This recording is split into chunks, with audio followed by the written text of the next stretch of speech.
되면 이제 이거 갖고 이제 승부를 거는 거예요. 세법은. 예, 앞뒤로 한 장. 그러니까 정리를 좀 해야 될 거 아니에요. 이제 이론이 거의 다 이제 끝나가는데 공부 안 해. 물론 하시는 분들은 예, 열심히 하겠죠. 예, 어서 오세요.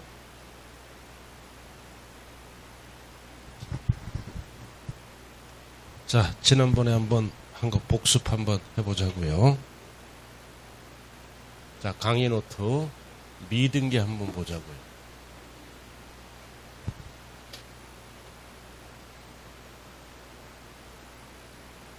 자, 미등기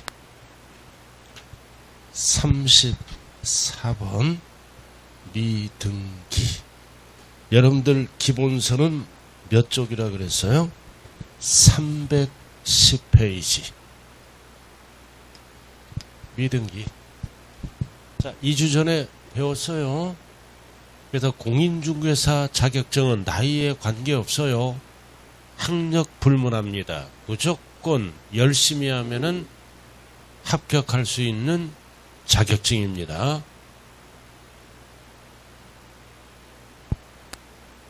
폈어요? 이 지문?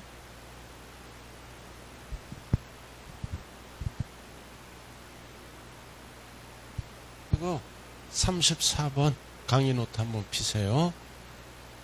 제발 픽이라도 잘 펴요. 310페이지라고야? 괜찮아요. 못 필 수도 있죠.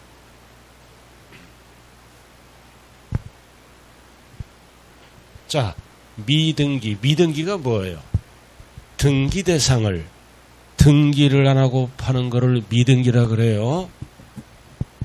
그래서 양도소득세 과세 대상은 등기 대상과 미등기 대상으로 구분한다고요.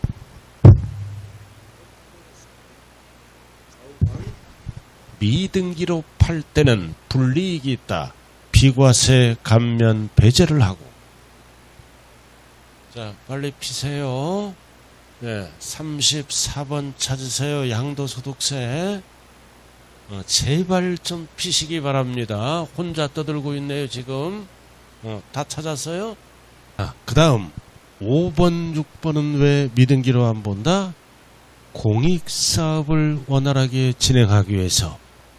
그리고 미등기로 팔 때는 추계결정 한다 안 한다. 양도차익 계산 시 필요경비 계산공제를 적용합니다. 실거래가액이 확인이 안 될 때는 미등기도 세금을 걷어야죠.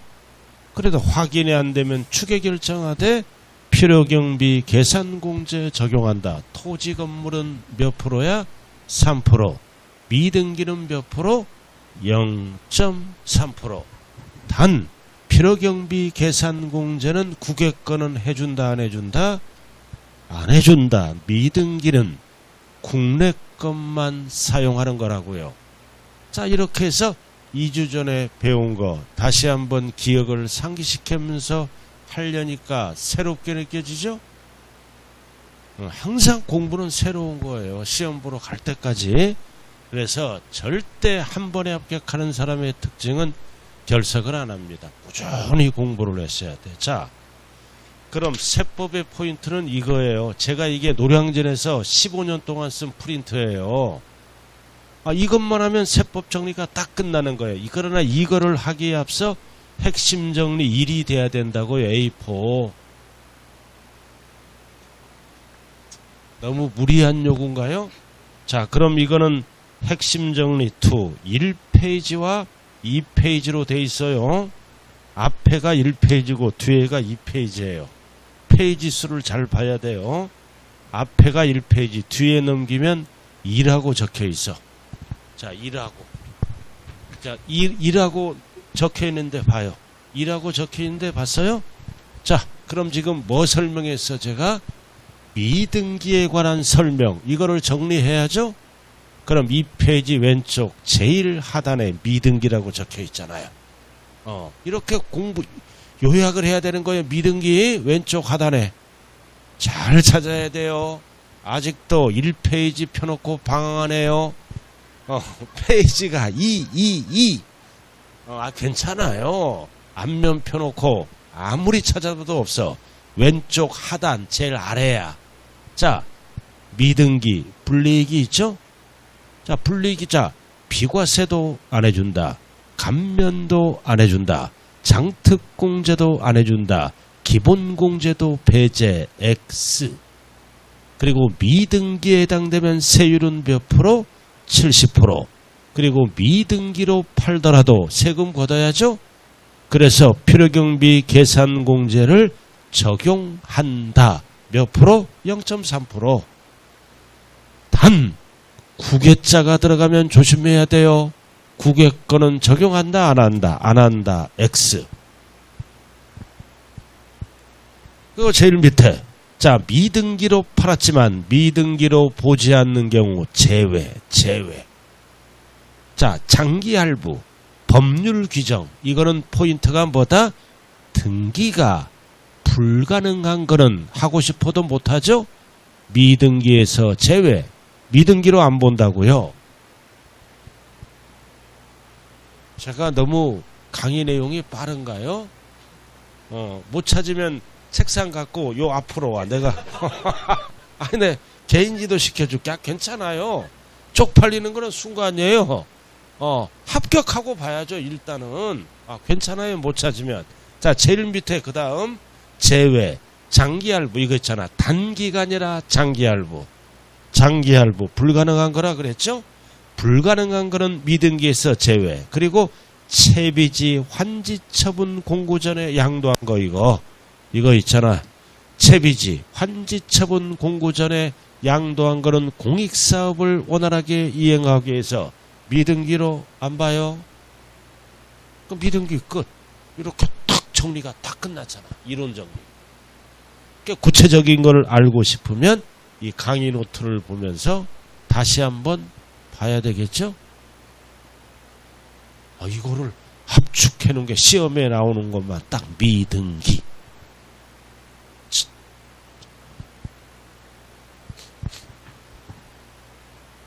자, 미등기 끝났어요.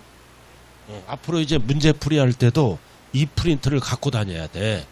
이 프린트가 돼야 이론이 정리되는 거라고요. 이 프린트. 핵심 정리해 놓은 겁니다. 자, 그 다음 2월 과세 한번 보자고요. 이거 언제나 출제되는 거라 그랬어요. 2월 과세 한번 봅니다. 자, 칠판 한번 봐요. 자, 여러분들 했던 것 또 하니까 기분이 안 좋아요? 또 새로워? 제가 조금 좀 감기 기운이 약간 있어요. 제 동료가 반 이상의 감기가 걸렸더라고요. 캑캑거리고 다녀요. 저는 옮지는 않았어요. 아직까지는. 약간 좀 컨디션이 조금 그래요. 그러나 오늘 할 거 다 합니다. 오늘 굉장히 중요한 수업이에요. 이것까지 곁들여. 그럼 학원 강의가 끝나면 뭔가 남는 게 있어야 될 거 아닙니까? 결국 여러분들은 이 프린트 한 장 보고 시험장에 가는 거예요. 자, 이거는 2월 과세다. 자, 2월 과세는 누구 중심으로 과세한다는 뜻이야? 증여자 기준으로 과세한다는 거죠? 그럼 2월 과세는 누구랑 하는 거야? 출발. 증여 후 몇 년 이내에 양도했을 때, 10년 이내에 양도했을 때는 2월 과세한다.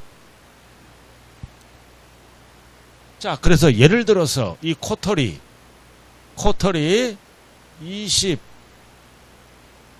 20년도에 3억에 취득했어. 그럼 코털의 취득 가격은 얼마야? 3억이잖아. 그럼 이거를 25년도에 팔려고 하니까 부동산 가치가 뛰어서 30억이 된 거야. 그럼 코털의 취득 가격은 얼마야? 3억. 코털의 양도 가격은 얼마야? 30억. 터를 세 글자로 뭐라 그래요? 증여자. 증여자죠? 그럼 이렇게 해서 직접 팔면은 얼마 남았어요? 단순 계산. 단순 계산 얼마 남았어요? 많이 남았죠? 많이 남았어. 그러니까 어떻게 하는 거야? 배우자에게 어떻게 한다? 증여한 후 10년 이내에 팔면은 양도세가 줄어드는 거야. 이런 거를 뭐라 그런다? 이월과세. 그럼 배우자에게 증여합니다. 이제 2022년도에 증여를 하면 증여세법에 의해서 증여 취득가액을 평가해 줍니다. 법에서. 그럼 평가하니까 뭐다? 3억짜리가 10억이 된 거야. 그럼 증여 취득가액이 높아졌죠. 그럼 이 누구에게 증여한 거야? 배우자. 배우자. 그래서 이 애를 세 글자로 뭐라 그런다? 세 글자로 뭐라 그래요? 수, 중, 자라 그래. 수중자. 그러면은 이 애는 10억에 증여받아 가지고 30억에 파는 거죠? 얼마 남았어? 20억 남았잖아. 그럼 양도세 띄어먹잖아. 이 애는 어떻게 하는 거야? 30억 빼기 얼마야? 얼마? 3억. 단순 계산 얼마 남았어? 양도 차액이 27억. 그럼 양도세 폭탄 맞지? 그럼 배우자에게 증여한 후 증여 취득가액을 높여서 양도세를 띄어먹는 거야. 그럼 이 배우자는 원칙을 어떻게 계산해? 30억에 얼마를 빼? 10억. 그럼 단순 계산 얼마 남아? 20억. 이렇게. 그럼 이 애는 높고 이 애는 낮잖아요. 자, 이렇게 해서 배우자에게 증여한 후 몇 년 이내에 10년 이내에 양도했을 때는 네 글자로 뭐라 그런다? 이렇게 계산하지 않고 넘어간다. 넘어간다. 2월 과세. 넘어가는 거야. 증여자 기준으로 과세를 한다고요. 그래서 양도세를 못 띄어먹게끔 취득가액을 얼마로 적어주는 거야? 3억. 이게 2월 과세야. 그래서 우리는 가족에게 증여한 후 몇 년 이내에 팔아먹으면 안 된다? 10년 이내에 팔면은 2월 과세란 법을 적용합니다. 자, 그래서 취득가액도 누구 취득가액을 적는 거야? 증여자 취득가액. 얼마를 적어? 3억. 그래야 양도세를 못 띄어먹잖아. 자, 그 대신 보유기간 따지는 거. 자, 보유기간은 늘려야죠? 자, 보유기간은 누구 취득일로부터 따진다? 증여자의 취득일로부터 기산한다.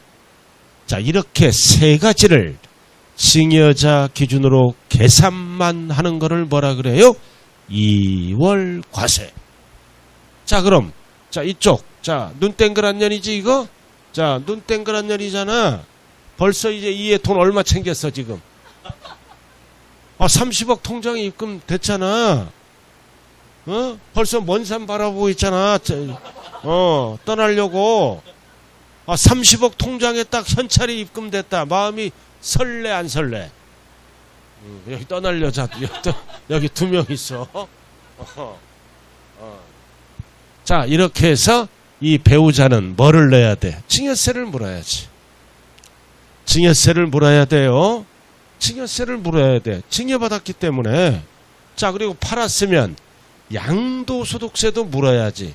그럼 우리는 증여세는 시험에 안 나와. 그래서 양도소득세 납세 의무자는 누가 된다? 증여자다, 수중자다. 수중자. 자, 그럼 증여세도 물고 양도소득세도 물면 이중과세잖아. 하나의 부동산에 대해서 법은 이중과세가 금지를 합니다. 그러면은 증여세 납부한 거는 어떻게 한다? 양도세 계산할 때 필요경비에 어떻게 한다고요? 산입한다. 그래서 양도차익을 한도로 증여세를 걷지 않겠다라는 뜻입니다. 그럼 이 법은 뭐를 만들어서? 양도소득세를 많이 걷기 위해서 만든 법이에요. 그럼 이거 5번 출제되는 거야. 증여세는 돌려줘, 안 돌려줘? 안 돌려줘. 배우자 직계 존비속끼리는 증여가 가능하죠? 그래서 증여를 인정합니다. 인정해서 양도세 계산할 때 필요경비에 어떻게 한다? 산입한다. 그리고 둘 사이는 양도소득세에 대해서 뭐가 있다? 연대납세무가 있다 없다? 없다. 증여를 인정하니까 모든 세금은 수중자가 책임지는 거예요. 자, 이렇게 해서 2월 과세는 이게 돼야 돼. 3개가 돼야 돼. 토탈 6개. 이게 돼야 나머지가 다 된다고요. 자, 그럼 프린트로 한번 확인하죠. 1페이지 한번 펴보세요. 자, 오른쪽 양도소득세 국세 1페이지. 자, 밑에 1이라고 적어요. 1이 생략됐네. 1페이지가 제일 밑에다가 여기다가 1이라고 적어라. 1페이지. 뒤에는 2페이지니까. 그죠? 1이라고 적어 놓으세요. 자, 포인트가 뭐다? 양도소득세 꼭대기 5번째 칸에 양도소득세잖아. 그럼 2번째 칸에 뭐가 있어? 오른쪽에 2월 과세 찍혀 있잖아. 2번째 칸에 2월 과세랑 2월 과세는 누구로 하는 거야? 배우자에게 증여할 때, 증여한 후 몇 년 이내에 양도할 때 2월 과세다. 10년 찍혀 있잖아. 10년. 2번째 칸. 자, 그래서 2월 과세는 연대납세무가 있다 없다? 없다야 없다. 이게 없다야. 왜 연대납세무가 없어? 가족끼리는 증여를 인정함으로 모든 세금은 수중자가 책임을 지기 때문입니다. 있다 없다? 없다. 이거를 포인트를 찾아야 돼. 그래서 없다라고 나와 있죠?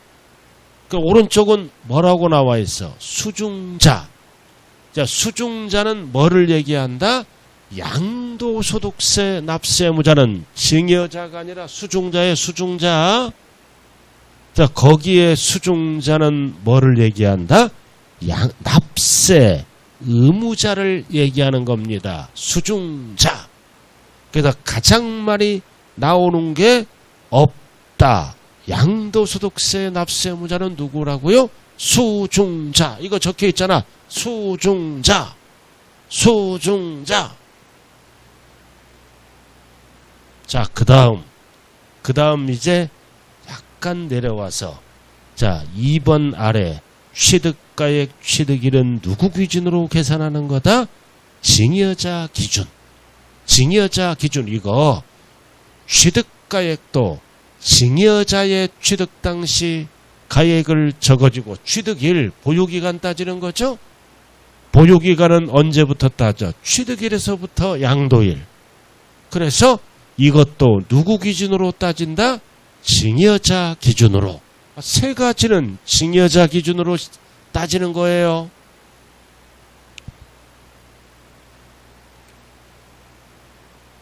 찾았죠? 취득가액 취득일은 누구 기준이다? 증여자 기준이다. 그럼 취득일은 뭐를 얘기하는 거야? 장특공제와 세율, 보유기간 따질 때 취득일에서부터 양도일 따지잖아요. 자, 그 다음은 뭐다? 자, 1번.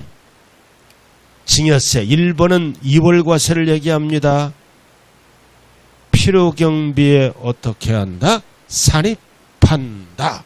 그 얘기입니다.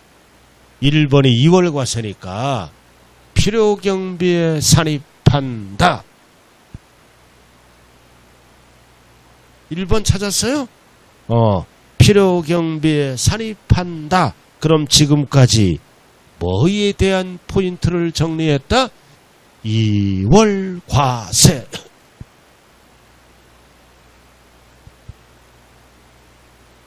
정리했잖아요. 오늘은 뭔가 될 것 같은 느낌이 들지 않아요?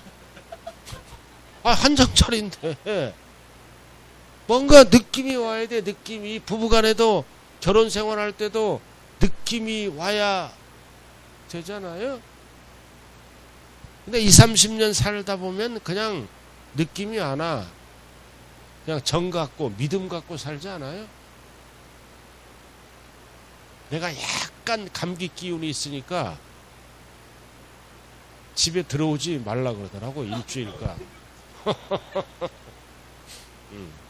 자, 우스갯소리 했어요. 자, 이렇게 해서 2월과세 포인트 정리했습니다. 자, 그럼 2월과세와 비교되는 게 뭐다? 부당행위계산 부인입니다. 자, 37번 요거를 좀 펴주세요. 37번 증여 후 양도행위계산 부인. 부인이란 단어가 나와. 이거를 네 글자로 뭐라 그런다? 우회 양도라고 얘기합니다. 이거를 네 글자로 뭐라 그런다? 우회 양도. 가족끼리 하는 거는 증여 후 2월과세라고 얘기하는 거예요. 이거는 네 글자로 우회 양도. 그럼 이거는 출발이 뭐다? 증여.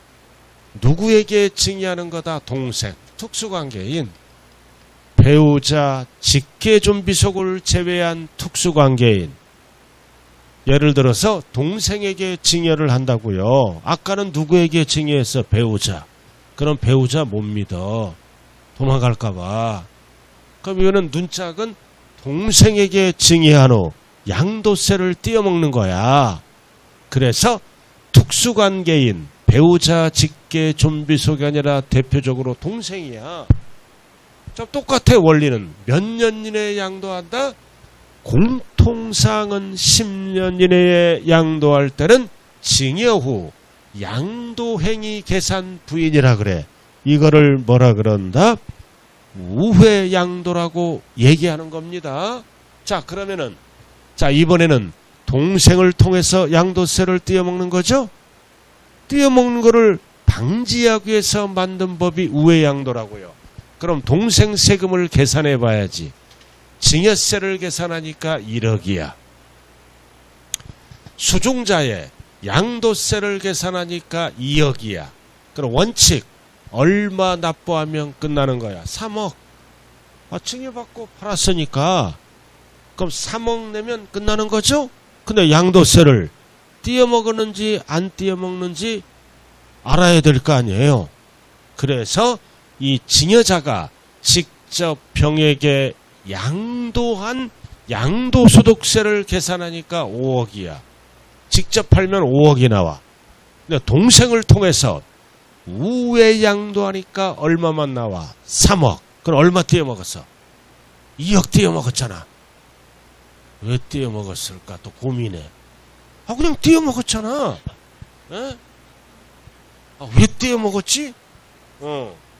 자, 그래서 동생을 통해서 우회 양도하면 3억밖에 안 나와. 직접 팔면은 뭐다? 직접 팔면은 양도세가 얼마 나온다? 5억. 이해됐어요? 그럼 반드시 부동호를 봐야 돼요. 이게 커야 돼. 그러면 이 행위와 계산을 어떻게 한다? 부인하고 어떻게? 갑이 병에게 직접 양도한 걸로 본다. 그래서 얼마를 걷겠다? 5억을 걷겠다. 이게 증여 후 양도행위 계산 부인이라고요. 그럼 5억을 거두니까 요 세 가지는 똑같죠? 증여자의 취득가액, 취득일도 증여자의 취득일로부터 시작하고 2월과세와 동일합니다. 그러나 이 세 가지는 달라. 그럼 동생도 증여세 납부하죠? 그럼 이거는 필요경비에 산입한다 그러면 오답이야. 환급한다. 돌려주고 끝나. 아까 2월과세는 어떻게 했어요? 필요경비에 산입해서 양도 차익을 한도로 줄여준다고요. 근데 이거는 왜 돌려줘? 징여를 인정 안 해. 동생에게 징여하는 사람 대한민국에 있나요? 현실적으로 없다. 양도세를 띄어먹은 걸로 보는 거예요. 그래서 환급하고 끝나. 그러니까 이월과세는 뭐라고요? 필요경비에 산입한다. 달라요.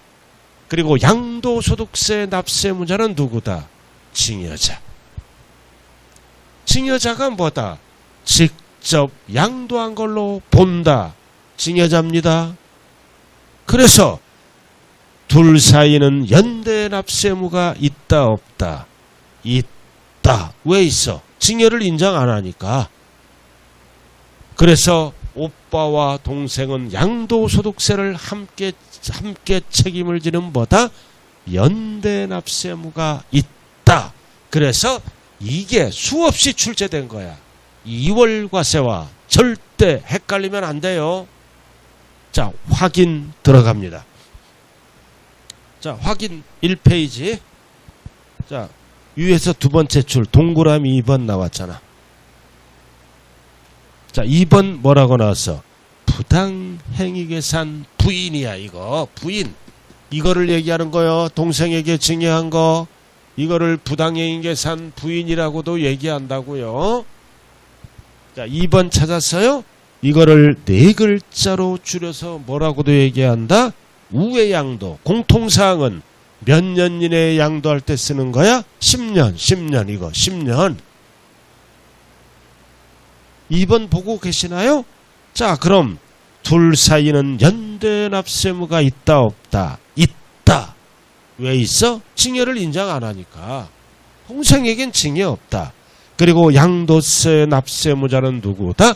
증여자. 증여자. 이월과세를 물어보면 뭐라고 해야 돼? 수중자라고 답해야죠. 자, 그 다음 취득가액과 취득일은 이거 세 가지는 똑같아요. 취득가액은 징여자의 취득가액, 장특공제, 양도소득세, 세율, 취득일부터 기산한다고요. 똑같잖아요. 기준이라고요. 자, 그 다음 2번. 자, 징여세 아주 중요합니다. 필요경비에 산입한다, 산입하지 아니한다. 산입하지 아니한다. 이 얘기는 뭐다? 부과를 취소하고 돌려주고 끝나는 거예요. 그러나 이월과세를 물어보면 필요경비에 산입한다. 우회양도를 물어보면 뭐다? 필요경비에 산입하지 아니한다. 반드시 세 개는 비교를 해야 됩니다. 자, 이 지문 15번 출제됐어요. 이거. 자, 여기 봐. 자, 특수관계에 나면 동생이에요, 징여. 위에 거를 얘기한다고. 특수관계인에게 징여. 징여 후 양도행위 계산 부인. 이거를 어려운 말로 뭐라 그런다? 부당행위 계산 부인. 똑같은 거예요. 자, 나왔잖아. 자, 과세되는 경우 양도소득세가 누구에게 과세돼? 징여자에게 양도소득세가 과세되잖아. 그래서 수중자가 부담한 징여세는 돌려줘 안 돌려줘? 돌려주고 끝나. 그럼 이 얘기는 필요경비에 산입한다, 산입하지 아니한다. 산입하지 아니한다. 나왔잖아. 거기 필요경비에 산입. 왜 산입하지 않아? 징여를 인정 안 하니까 돌려주고 끝나는 거예요.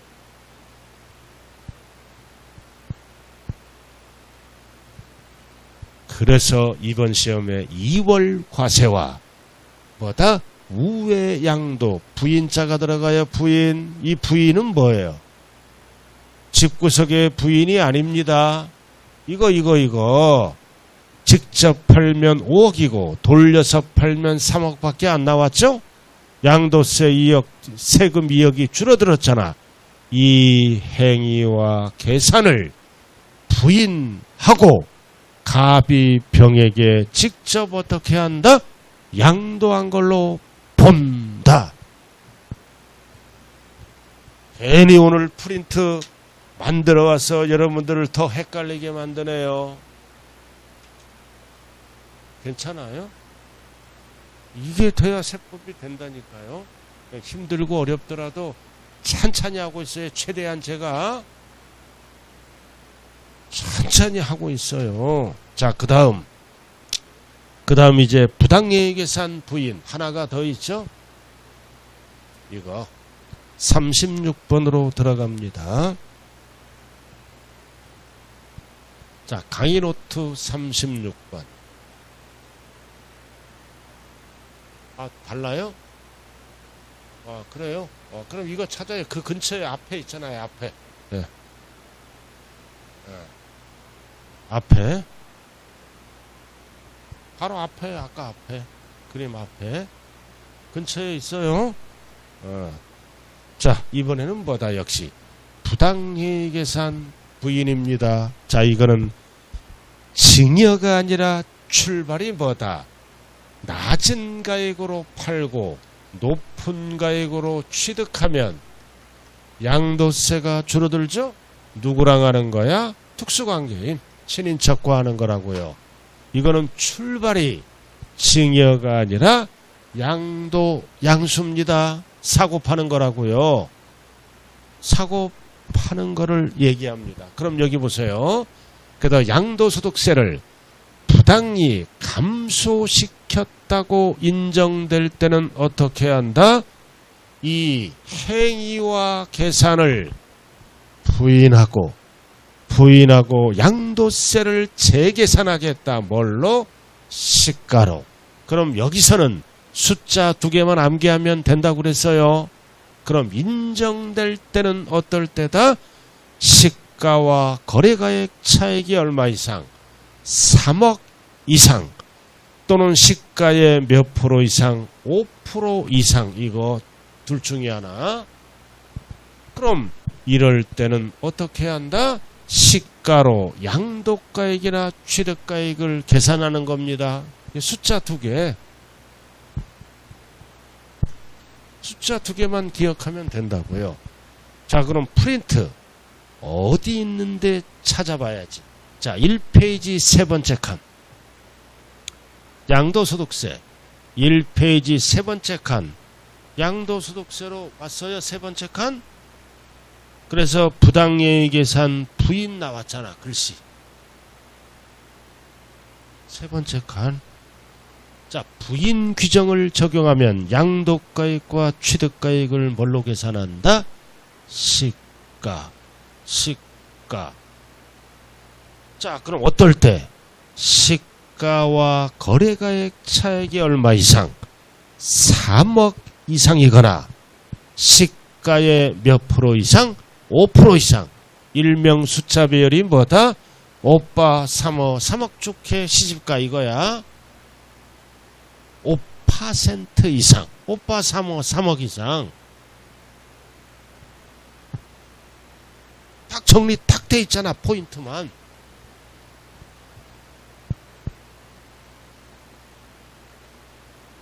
자, 그럼 사례가 여기 나와 있네.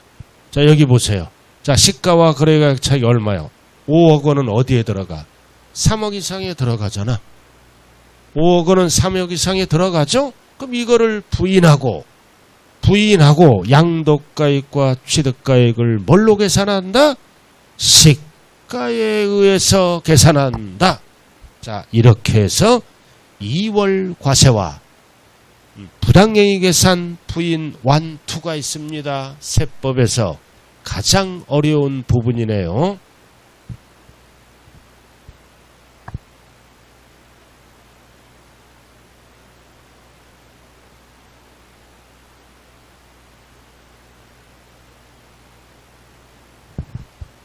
자, 그 다음 들어가죠. 자, 이렇게 해서 지난번에 이번 시험에 중요하기 때문에 다시 한번 하는 거예요.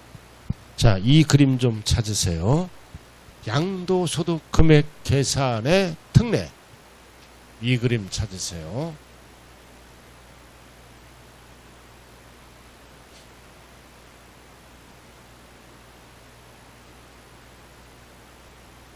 그 다음 장에 나와 있을 거예요. 찾았어요? 자, 칠판 주목하세요. 자, 소득 금액은 항상 어떻게 한다? 포인트가 구분 계산합니다. 그래서 동일 연도에 여러 개를 팔다 보면 남는 것도 있고 손해나는 것도 있죠. 그래서 항상 구분했을 때는 1호자산, 2호자산, 항상 1호자산은 어디까지다? 기타 자산까지라고요. 부동산과 관련 있는 거, 주식 따로 구분하고, 파생상품 따로 구분하고, 신탁수익권 따로 구분합니다. 네 가지로 항상 시험은 1호자산 어디까지다? 기타 자산까지다. 자, 그래서 양도소득은 이게 소득별 이렇게 구분 계산한다고요. 네 가지로 막 뭉뚱그려서 섞어서 계산하는 게 아니에요. 여러분들이 아무리 기억이 안 나더라도 1번, 2번, 3번, 4번을 무슨 대상이라 그래요? 양도소득세 과세 대상이잖아요. 이거 자, 그래서 소득금액을 계산할 때 마이너스가 났어. 결손금은 다른 소득과는 합산한다, 합산하지 아니한다. 합산하지 않습니다. 그래서 1번끼리 합산한다고요. 마이너스가 나면 결손금, 양도차손 1번끼리 합산하고 2번끼리 통산하고 3번, 4번 이렇게 구분해서 통산합니다. 이거 6번 출제됐어요. 자, 칠판 한번 봐요. 그럼 토지는 소득이 생겼고 건물은 결손금 마이너스가 생겼다. 토지 건물은 합산할 수 있다 없다? 있다. 같은 자산이니까. 그러나 토지와 주식은 합산할 수 있다 없다? 없다. 다른 자산이니까. 자, 여기까지 이해됐죠? 그럼 이제 마이너스가 났다. 손해나는 거를 세 글자로 결손금, 네 글자로 뭐라 그런다? 양도, 차손이라 그래요. 손해났다. 그럼 이제 같은 자산끼리 통산할 때는 잘 봐요. 어떻게 통산하느냐? 같은 세율끼리 먼저 더하기 빼기. 같은 세율끼리 40%짜리도 있고 50%짜리도 있고 여러 가지 초과누진도 있겠죠? 또 같은 세율끼리 더하기 빼기 한다고요. 그래도 미공제분이 남아. 그래도 양도차손이 남았을 때는 2순위는 뭐다? 다른 세율끼리 통산합니다. 공제한다고요. 1순위는 뭐다? 같은 세율에서 공제를 하고 그래도 미공제분이 나오면 다른 세율에서 공제를 한다. 그래도 미공제분이 남아. 그럼 그래도 미공제분은 뭐다? 마이너스를 얘기하죠? 소멸합니다. 없어져 버려. 그래서 세율별 공제에서 공제되지 못한 결손금은 어떻게 한다? 소멸한다. 없어져. 내년 소득에서 공제를 못해. 양도소득세는 소멸해. 그러므로 미공제된 결손금을 종합소득, 퇴직소득, 다른 소득에서 공제할 수 있다 없다? 없다. 소멸하니까. 자, 그래서 다음 과세기간으로 2월 공제 받을 수 있다 없다? 없다. 소멸해버려. 소멸한다. 그다 시험이 세 가지로 출제됩니다. 가장 쉽게 나왔을 때는 마이너스가 날 때는 따로따로 구분 계산한다. 즉 소득에서 따로따로 공제를 한다고요. 막 섞어서 하는 게 아니에요. 그리고 이제 세율별 공제 방법은 1순위는 뭐다? 같은 세율에서 공제를 하고 그래도 남아있다면 다른 세율에서 공제를 하고 그래도 남아있다면 소멸한다. 없어져요. 고로 내년으로 넘어가서 2월 공제 받을 수 있다 없다? 없다. 이렇게. 자, 일단은 포인트를 잡아야죠. 1페이지. 자, 간략하게 이건 나왔어요. 자, 1페이지 세 번째 칸 양도소득세 오른쪽 세 번째 칸에 4번 6번 양도소득세 오른쪽 6번에 나와 있잖아요. 동그라미 6번 양도차손은 다른 소득금액에서 통산할 수 있다 없다? 없다. 이 얘기는 합산할 수 없다. 이 얘기는 공제할 수 없다. 똑같은 용어예요. 다른 소득금액에서 통산할 수 없다. 공제할 수 없다. 합산할 수 없다. 그 뜻이에요. 그래서 가장 많이 나온 게 기본적으로 이거야. 이거 첫 번째 두 번째 줄. 다른 소득금액과는 합산하지 않는다. 더하기 빼기 안 돼요. 이 얘기는 통산할 수 없다. 이 얘기는 다른 소득금액과는 공제할 수 없다. 고로 토지와 권리는 공제할 수 있죠? 토지와 권리는 공제돼. 그러나 건물과 주식은 공제할 수 있다 없다? 없다. 그래서 이게 돼야 나머지가 되는 거예요. 요거를 가장 많이 출제되는 부분을 딱 적어 놨다고요. 자, 잠시 쉬었다 할까요? 네, 쉬었다 하죠.